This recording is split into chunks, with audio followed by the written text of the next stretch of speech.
The ache was a living thing. It had taken up residence in Alara's chest 2 years, 3 months, and 16 days ago, and it had been a diligent tenant ever since, never failing to pay its rent in the form of a dull, constant throb behind her ribs. Tonight, it was particularly active, pulsing in time with the faint, tinny sound of a man's voice filtering from Chloe's laptop. Mark. The boyfriend. The obstacle. The perfectly nice, perfectly handsome, perfectly wrong man for the woman Alara loved. From her position on the worn velvet armchair, Alara pretended to read. The book was open in her lap, its pages filled with words that refused to arrange themselves into any coherent meaning. Her focus was entirely on the scene across the living room. Chloe was curled on the sofa, one leg tucked beneath her, a headset with a tiny microphone arching towards her lips. The golden light from the floor lamp caught the honeyed strands in her hair, turning her into a pre-Raphaelite painting Alara felt wholly unworthy of observing. Even in pajamas, with her face scrubbed clean of makeup, Chloe possessed a luminosity that seemed to bend the very light in the room around her. She was laughing at something Mark said, a bright, tinkling sound that should have been joyous, but, to Alara's hyper-attuned ears, sounded just a fraction of a second too sharp, a little too brittle. It was a performance. Alara had become an unwilling expert in all of Chloe's performances. She knew the precise angle of the smile that didn't reach her eyes, the specific pitch of the laugh that was meant to deflect rather than delight, the subtle way Chloe's shoulders would tighten when a conversation veered into territory she found uncomfortable. Like the future. The ache in Alara's chest sharpened into a familiar, painful twist. It was the unique agony of being a secret keeper, a confidant, a human diary for the woman whose heart you desperately wished was yours to hold.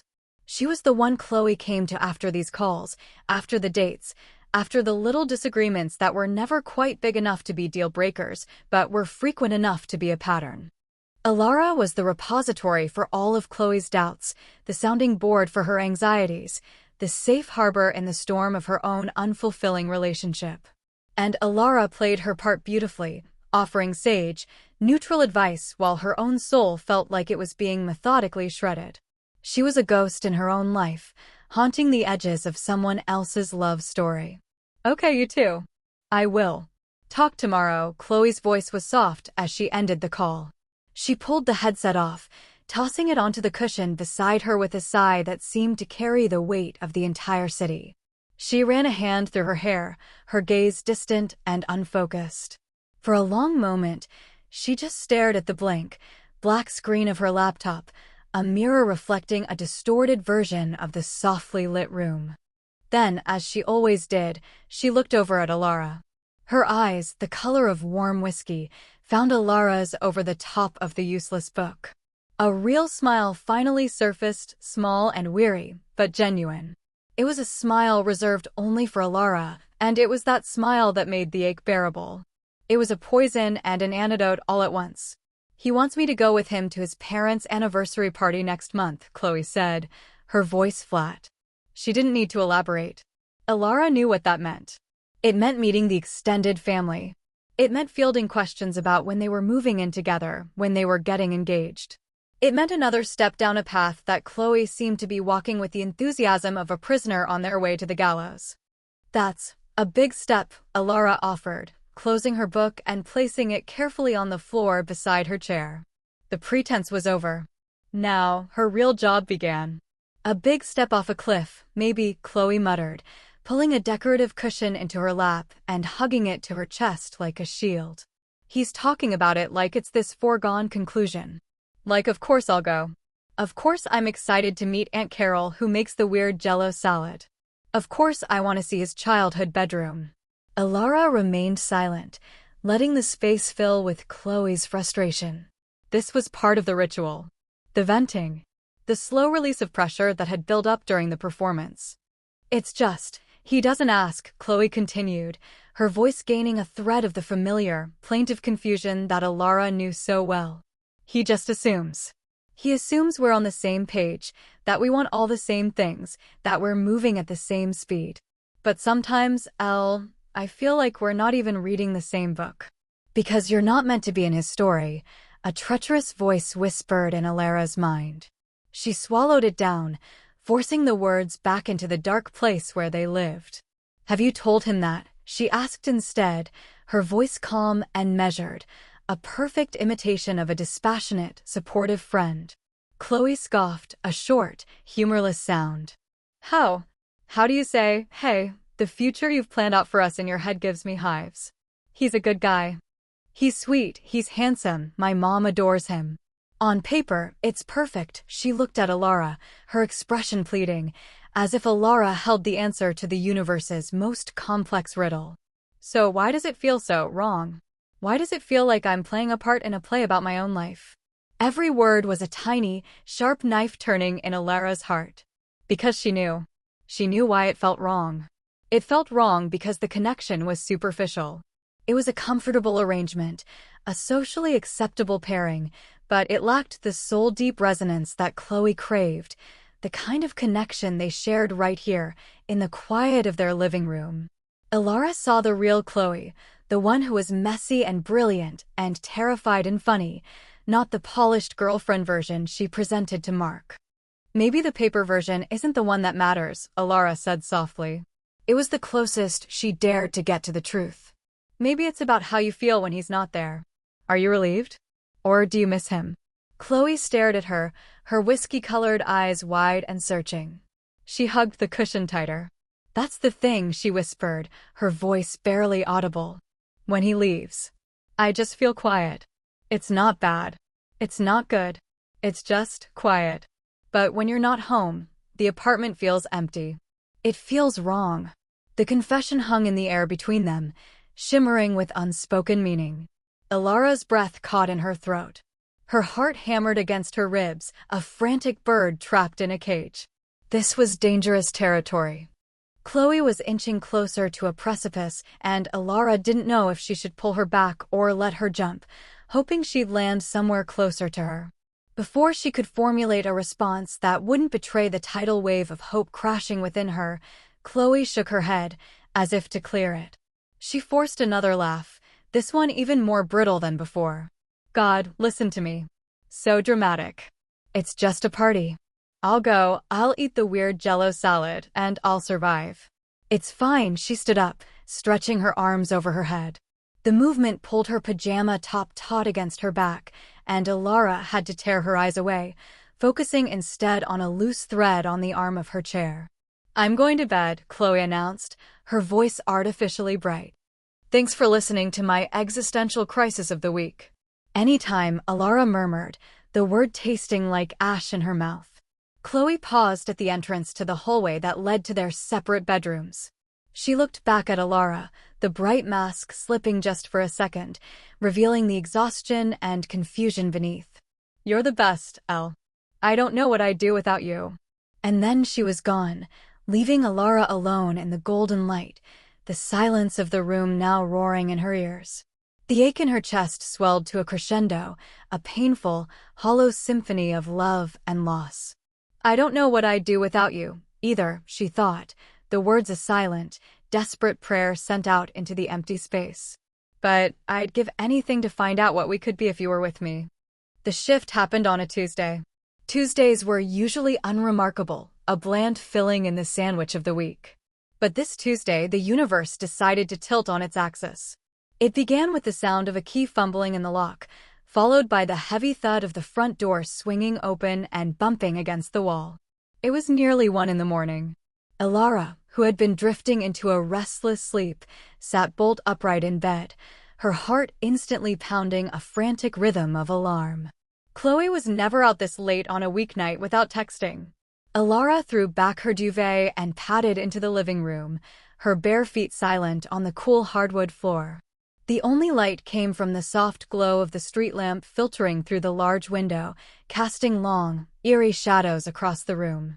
Chloe was standing just inside the doorway, her silhouette a study in disarray. Her shoulders were slumped, her head bowed, and she was swaying slightly on her feet. The scent of rain and cheap whiskey reached Alara before she even saw her friend's face. "Chloe?" Alara's voice was a soft whisper, afraid to break the fragile tension in the room. Chloe's head lifted slowly. In the dim light, Alara could see that her face was pale, her eyes wide and glassy with unshed tears. Her hair was damp and stuck to her cheeks in dark strands. She looked utterly broken. "We had a fight," Chloe slurred, her voice thick and raspy. "A bad one." She took a clumsy step forward, stumbling over the edge of the rug. Alara rushed to her side, grabbing her arm to steady her. Chloe's body was cold and trembling beneath her thin jacket. Okay, let's get you inside," Alara murmured, guiding her towards the sofa. She kicked the door shut behind them, enveloping them in the relative safety of their shared space. Chloe collapsed onto the cushions, burying her face in her hands as a shuddering sob finally broke free. Alara's heart fractured. Seeing Chloe like this was like watching a beautiful, vibrant flower wilt before her eyes.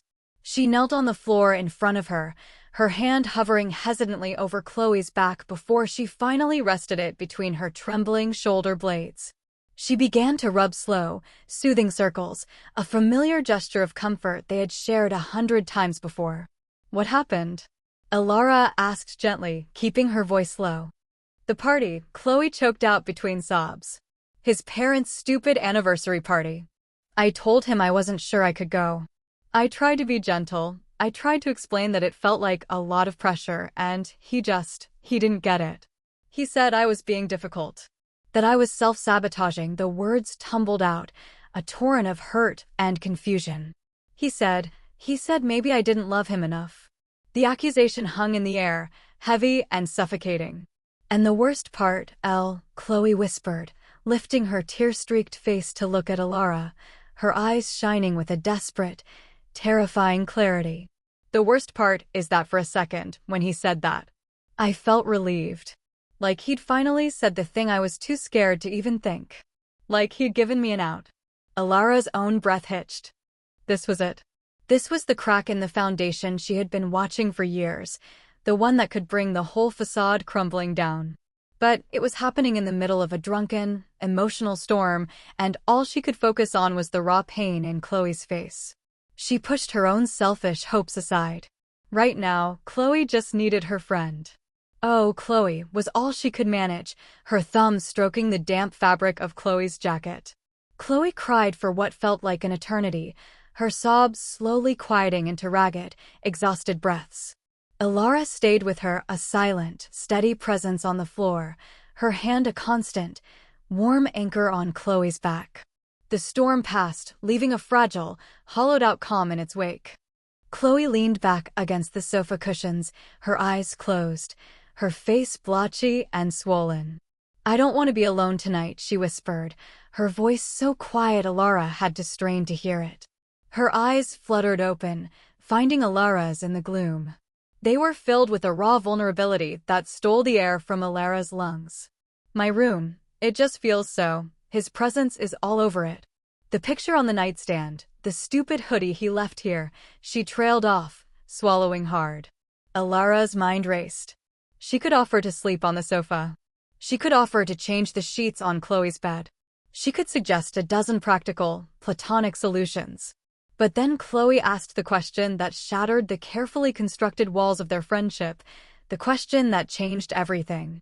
Can I just sleep in your bed tonight?" she asked, her voice trembling with the weight of the request. "Please, Elle. I need to feel safe." The world stopped. The sound of traffic outside faded away.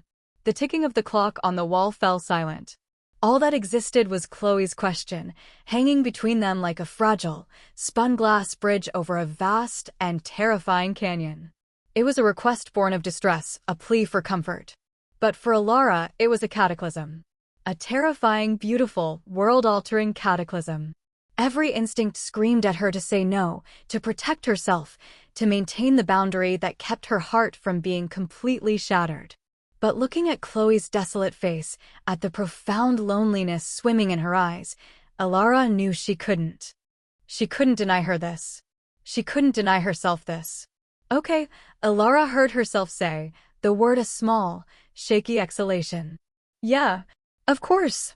The relief that washed over Chloe's features was so profound it was almost painful to witness.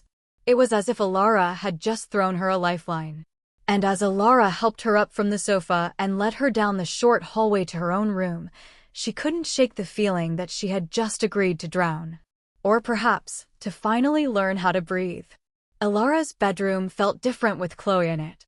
It had always been her sanctuary, a space that was entirely her own, filled with her books, her scent, the quiet hum of her own existence. Now it was charged with a new, potent energy. The air itself seemed to crackle. Alara gave Chloe one of her old, soft t-shirts to change into, turning away to give her a semblance of privacy while her own heart performed a frantic, chaotic drum solo against her ribs. When she turned back, Chloe was standing by the bed, engulfed in the worn gray cotton of the shirt. She looked small and lost, like a child playing dress-up. Alara pulled back the duvet on one side of the bed, a simple gesture that felt monumental, heavy with unspoken significance. "Here," she said, her voice huskier than usual. Chloe slid into the bed without a word, curling onto her side, facing the wall. Alara hesitated for a moment before walking around to the other side and getting in herself. She lay stiffly on her back, her body a rigid line, terrified of making a single move that could be misinterpreted. The mattress dipped with their combined weight, creating a subtle valley between them. It felt both impossibly vast and terrifyingly small. The room was dark, the only light a sliver of silver from the moon, cutting across the foot of the bed. The silence was deafening. Alara could hear the frantic thumping of her own pulse in her ears. She could smell the lingering scent of whiskey on Chloe's breath, mingled with the familiar, comforting smell of Chloe's vanilla-scented shampoo. It was an intoxicating, dangerous combination. She stared up at the ceiling, her mind a whirlwind. This was a mistake. A terrible, wonderful, heart-stopping mistake. She was letting the person who held her entire heart in her hands into the most intimate space she had, all while pretending it meant nothing more than friendship. It was a form of exquisite torture. "Elle?" Chloe's voice was a small, fragile thing in the darkness, pulling Alara from her spiraling thoughts. "Yeah," Alara whispered back, her throat tight. Chloe rolled over slowly, a rustle of sheets in the quiet room. Now she was facing Alara, a faint, moonlit silhouette. Alara kept her eyes fixed on the ceiling, afraid that if she looked at her, she would shatter into a million pieces. "What does real love feel like?" Chloe asked, the question so soft and earnest it made Alara's heart ache. "Like, really feel like?" Not the movie version. The real version. Alara's breath caught. How could she possibly answer that? How could she describe the constant, low-level hum of awareness she had for Chloe, the way her world brightened when Chloe entered a room and dimmed when she left? How could she explain the fierce, protective urge that rose in her whenever Chloe was hurting, or the quiet, profound joy she felt just listening to her talk about her day? How could she say, "It feels like this"? Lying next to you in the dark, terrified and hopeful all at once. "It feels like you." She couldn't. So she searched for a truth that was safe to speak. "I think," Alara started, her voice barely a tremor. "I think it feels like being seen. Completely. Like someone knows all the broken, messy parts of you, and they don't just tolerate them. They think those parts are what make you beautiful." She paused, the words she was saying as much a confession to herself as an answer to Chloe. "It's not loud. It's quiet. It's a feeling of coming home. Like you can finally take a deep breath because you're exactly where you're supposed to be." The silence that followed was different this time. It wasn't empty. It was full, thick with the weight of her words. She could feel Chloe's gaze on her in the darkness. "He's never seen me," Chloe whispered, her voice laced with a dawning, painful realization. "He sees the person he wants me to be. The fun girlfriend. The future wife. But he doesn't see me." A small, cool hand moved across the space between them, the fingers brushing against Alara's arm. The contact was like a bolt of lightning, a sudden, searing jolt of electricity that shot through her entire body. Alara froze, her every muscle tensing. Chloe's fingers rested there for a heartbeat, then, so slowly Alara thought she might be imagining it, her pinky finger hooked around Alara's. It was the smallest of gestures. A barely there connection. But it was everything. It was a question and an answer, a plea and a comfort.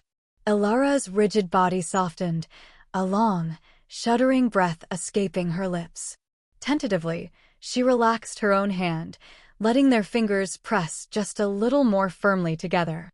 They lay like that for what felt like hours, connected by that single, fragile point of contact. The world outside the bedroom disappeared. There was only the darkness, the scent of vanilla, the warmth of the hand linked with hers, and the steady, quiet rhythm of their breathing, which had somehow, miraculously, fallen into sync.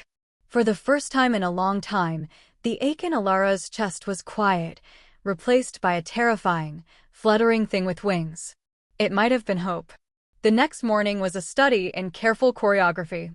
They woke with the sun, their hands no longer touching, a respectable distance between them on the mattress. An awkward, unspoken tension hung in the air. They moved around each other in the kitchen, making coffee, pouring cereal, with a cautious politeness that was entirely foreign to their usual easy dynamic. They were both acutely aware that a line had been crossed, but neither of them knew where the new line was supposed to be drawn. Chloe left for work with a quick, mumbled, "Thanks for last night," her eyes not quite meeting Ilara's. The apartment felt cavernous and silent in her absence. Ilara stood in the kitchen for a long time, her hand resting on the counter, her mind replaying the feeling of Chloe's fingers intertwined with hers. She had survived. But the landscape of their friendship had been irrevocably altered. Over the next few weeks, a new normal began to emerge, one built on a foundation of shifting plates. The awkwardness slowly faded, replaced by a heightened sense of intimacy that hummed beneath the surface of all their interactions. The late-night talks became a regular occurrence. They would sit on the sofa, a respectable distance between them at first, but as the hours wore on and the conversation deepened, that distance would inevitably shrink. A knee would brush against another. A shoulder would lean. The air would become thick with things unsaid. Chloe talked more and more about what was missing in her life, not just with Mark, but in general. She spoke of feeling like she was adrift, searching for an anchor. "I just want to feel real," she'd said one night, her gaze fixed on the flickering flame of a candle on the coffee table. "I feel like I've spent my whole life trying to be the person everyone expects me to be. The good daughter, the fun friend, the perfect girlfriend. I don't even know who I am when I'm not performing for someone." "I know who you are," Ilara had whispered, the words slipping out before she could stop them. Chloe's head had snapped up, her eyes locking with Ilara's. In the flickering candlelight, Ilara saw something new in their depths. A question. A flicker of wonder. And then, for the briefest, most heart-stopping of seconds, Chloe's gaze dropped to Ilara's mouth. It was a barely perceptible movement, a split-second shift of focus, but to Ilara, it was a seismic event. Her entire world tilted. Her breath hitched. Her heart felt like it had stopped beating entirely. She was certain she had imagined it, that it was just a product of her own desperate longing. But then Chloe's eyes darted back up to meet hers, a faint blush coloring her cheeks, and she quickly looked away, clearing her throat and changing the subject. It hadn't been imaginary. The physical contact escalated, too. It was always initiated by Chloe, always framed as casual, but it felt anything but. She'd tuck a stray strand of hair behind Ilara's ear as they watched a movie, her fingers lingering on Ilara's temple for a fraction of a second too long. She'd grab Ilara's hand to pull her towards something in a store, but her grip would remain long after the reason for it had passed, their fingers intertwined as they walked down the aisle. One evening, as they sat on the sofa, Chloe, exhausted from a long day, had rested her head on Ilara's shoulder. Ilara had gone completely still, every nerve ending on fire. After a moment of terrified hesitation, she had slowly, tentatively, rested her own head against Chloe's, breathing in the scent of her hair. They had sat like that for nearly an hour, the television murmuring forgotten in the background, a silent, profound comfort passing between them. Ilara felt like she was living in a state of suspended animation, holding her breath, waiting for the other shoe to drop. Every charged glance, every lingering touch, was both a source of ecstatic hope and agonizing torment. Was this real? Or was Chloe simply transferring her need for intimacy onto the closest, safest person she knew? Was Alara just a convenient placeholder, a temporary comfort until the next Mark came along? The fear of that possibility was a cold, constant companion. The end with Mark, when it came, was surprisingly quiet. There was no big, dramatic fight. Chloe came home one Thursday evening, her face pale but calm. She sat down at the kitchen table where Alara was sketching and said, "I ended it." Alara put down her pencil. "Are you okay?" Chloe looked up, and for the first time in months, the confusion in her eyes was gone. It was replaced by a look of serene, terrifying certainty. "I'm better than okay," she said, her voice clear and steady. "I feel free. I feel like I can finally breathe." She reached across the table and placed her hand over Alara's. Her skin was warm, her grip firm. "Thank you," she said, her gaze intense. "For helping me see." The obstacle was gone. The path was clear. And Alara had never been more terrified in her entire life. With Mark officially out of the picture, a new kind of tension descended upon the apartment. It was no longer the subtextual hum of a secret love and a confused friendship. It was the thick, charged silence of two people standing on a precipice, both knowing they had to jump but terrified to be the first one to do it. The charged glances were no longer fleeting, they lingered. The touches were no longer accidental, they were deliberate, questing. But the final, unspoken truth remained lodged in their throats, too big and too frightening to say aloud. Alara, overwhelmed by the sheer, terrifying force of her own hope, began to retreat. It was a defense mechanism, a desperate attempt to protect the fragile core of herself from what felt like an inevitable heartbreak. If she pulled back, if she put a little space between them, maybe it wouldn't hurt so much when Chloe inevitably realized she'd made a mistake, that she was just lonely after a breakup, and that Alara was nothing more than a temporary comfort. So she started spending more time in her room with the door closed. She made excuses to be out of the apartment when she knew Chloe would be home. She kept their conversations light and superficial, steering them away from the deep, vulnerable territory they had inhabited for weeks. She was hiding, and she knew it. But the alternative, leaning into the hope, only to have it ripped away, was too devastating to contemplate. It took 4 days for Chloe to corner her. Alara was in the kitchen, making a cup of tea, her back to the doorway. She was so lost in her own anxious thoughts that she didn't hear Chloe approach. "We need to talk." Chloe's voice, quiet but firm, cut through the silence. Alara jumped, sloshing hot water over her hand. She yelped, dropping the mug in the sink with a clatter. "Damn it," she muttered, turning on the cold tap and thrusting her stinging hand under the water. Chloe was there in an instant, her face a mask of concern. She gently took Alara's hand, turning it over to inspect the reddened skin. Her touch was soft, but her grip was insistent. "Are you okay?" "I'm fine," Alara said, trying to pull her hand away, but Chloe held fast. "It's just a little burn." "No, I mean, are you okay?" Chloe insisted, her whiskey-colored eyes searching Alara's, refusing to let her look away. "You've been avoiding me for days. You've been hiding from me, Alara, and I want to know why. What is it? What aren't you telling me?" The directness of the question struck Alara like a physical blow.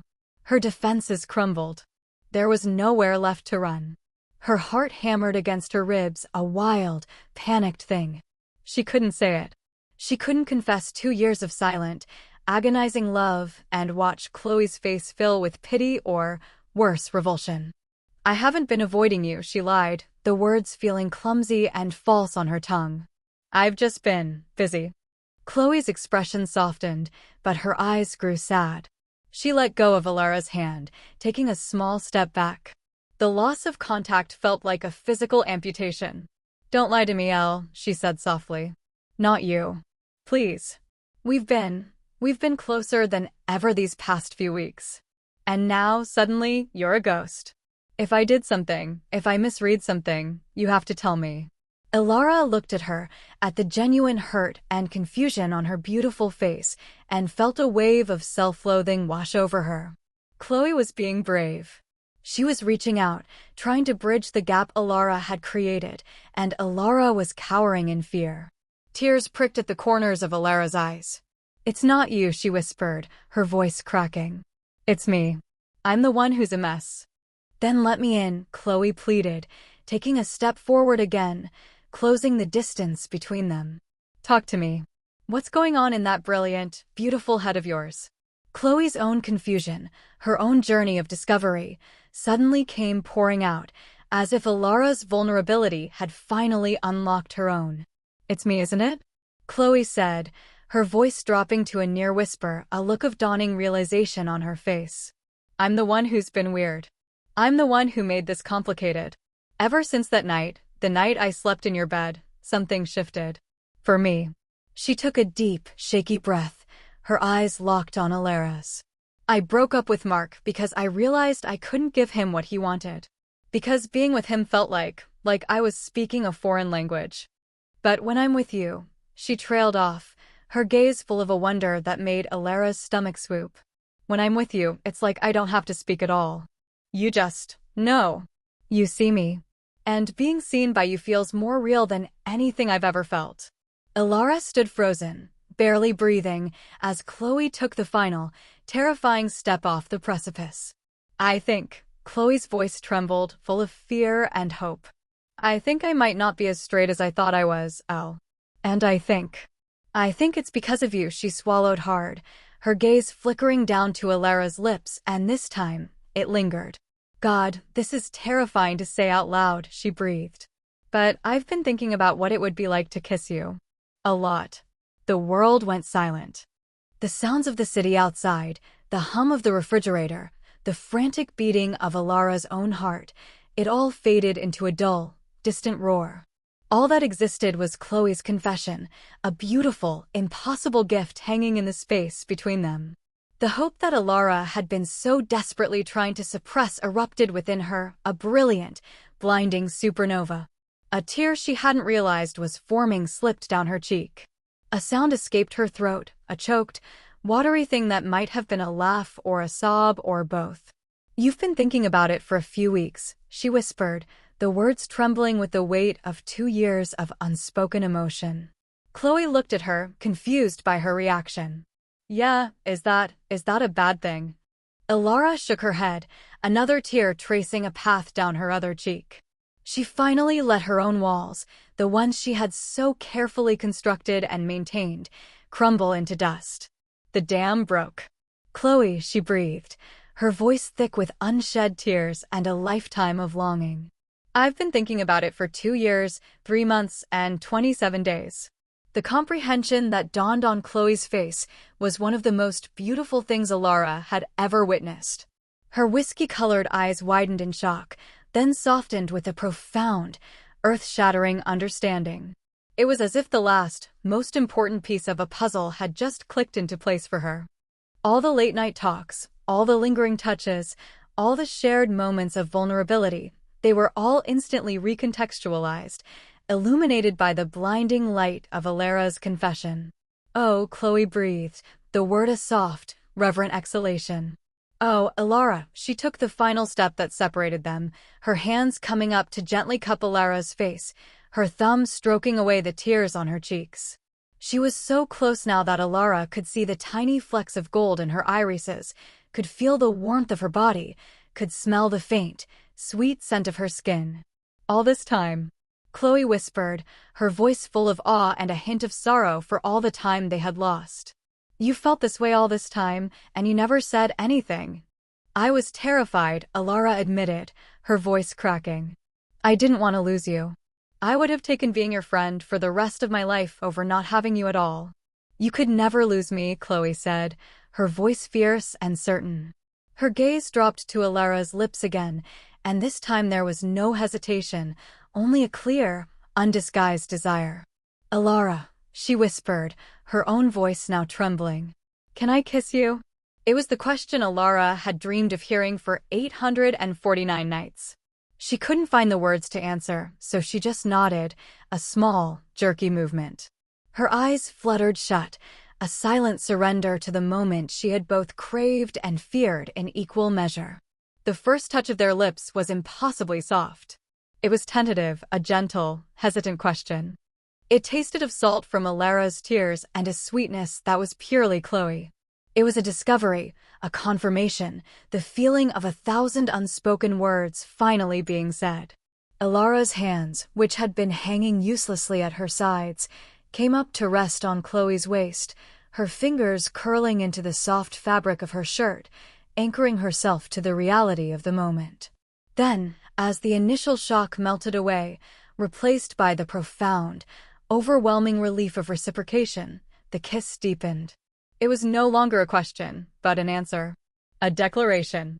Chloe's hands slid from Alara's cheeks into her hair, her fingers tangling in the strands as she tilted her head, pressing closer. Alara's arms wrapped around Chloe's waist, pulling her flush against her body until there was no space left between them. It wasn't a kiss of frantic, desperate passion, but of a deep, soul-shaking rightness.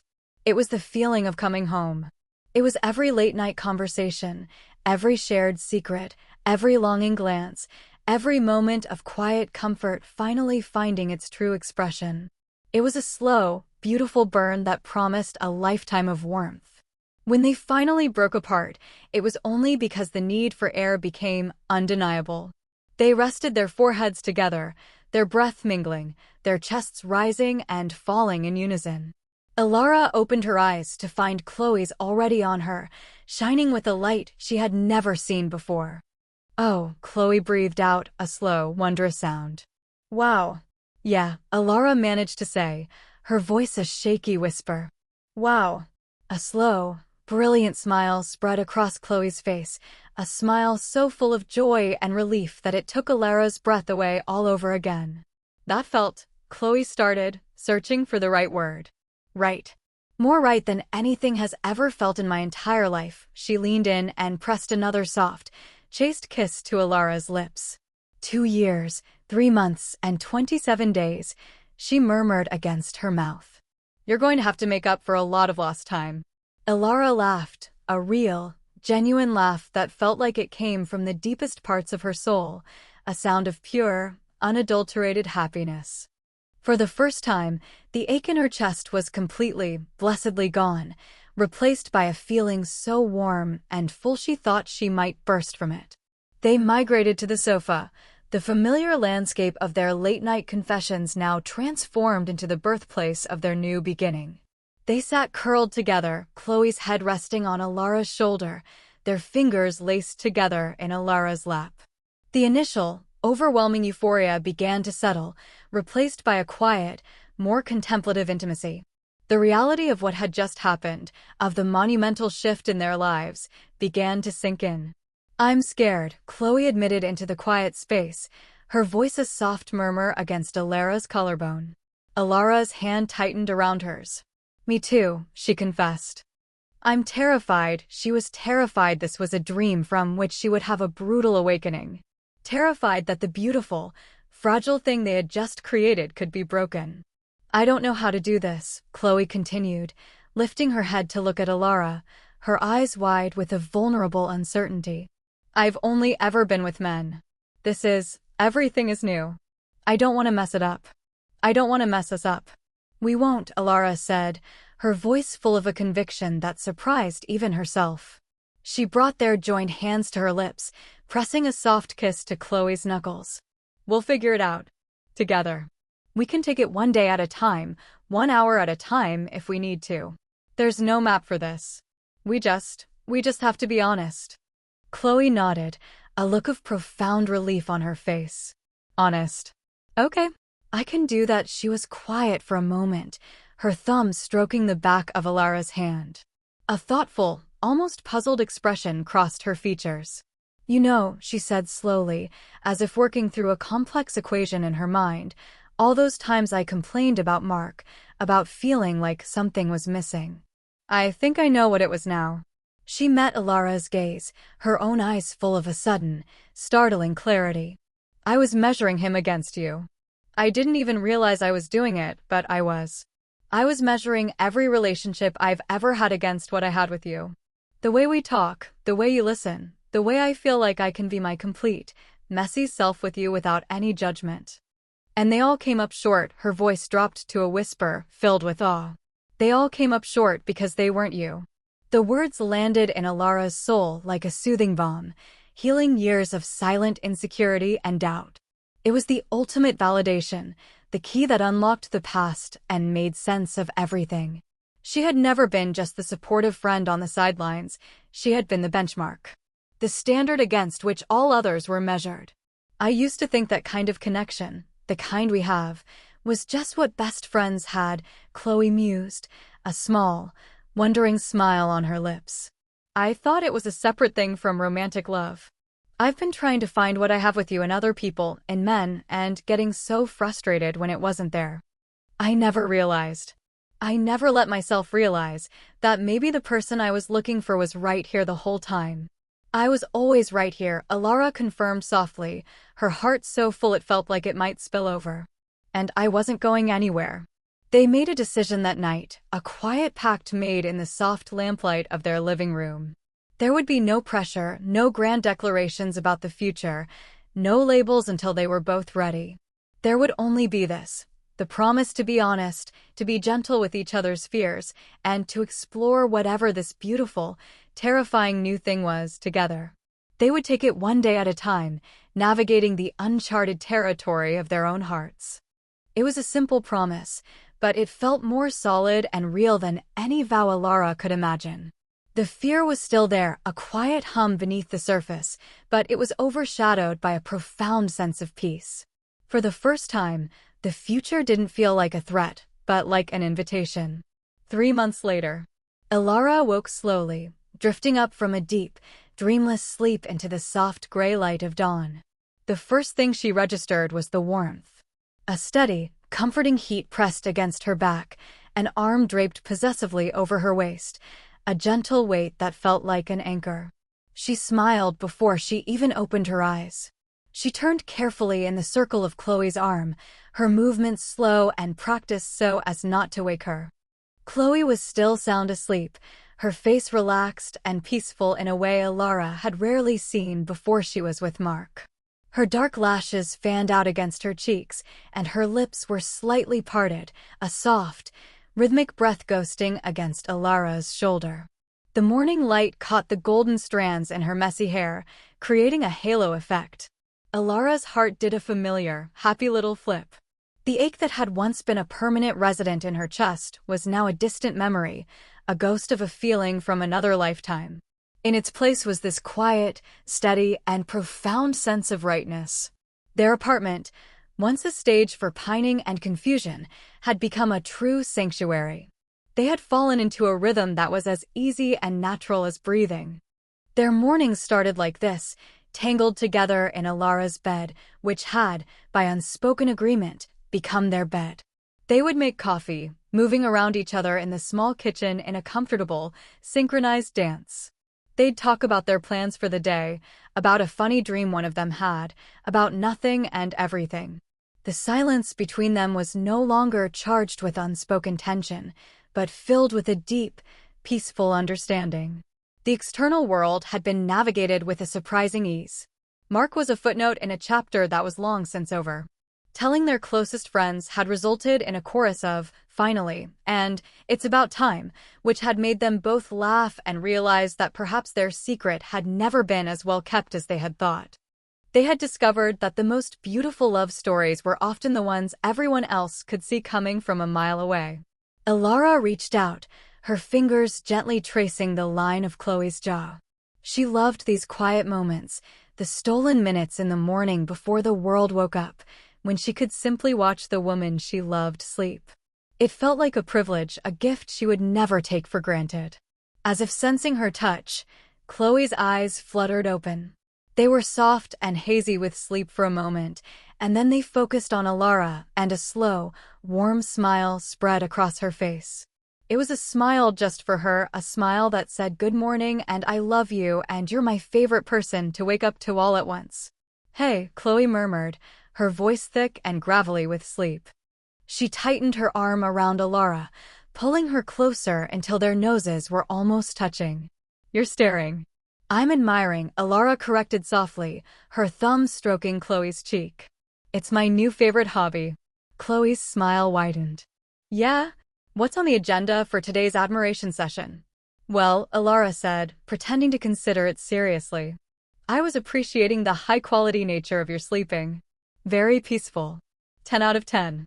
And now I've moved on to admiring how your eyes look like melted caramel in the morning light." Chloe laughed, a low, happy sound that vibrated through Alara's chest. "Melted caramel, huh? You should have been a poet." She leaned in and captured Alara's lips in a slow, deep kiss that tasted of sleep and contentment. It was a kiss that held none of the frantic discovery of their first, but was instead filled with the deep, comfortable intimacy of a love that was sure of itself. They lay like that for a while longer, wrapped in the warmth of the duvet and each other, talking in low murmurs as the city outside slowly came to life. Later, as they stood in the kitchen waiting for the coffee to brew, Chloe wrapped her arms around Alara from behind, resting her chin on her shoulder. "Are you happy?" Chloe asked, her voice soft against Alara's ear.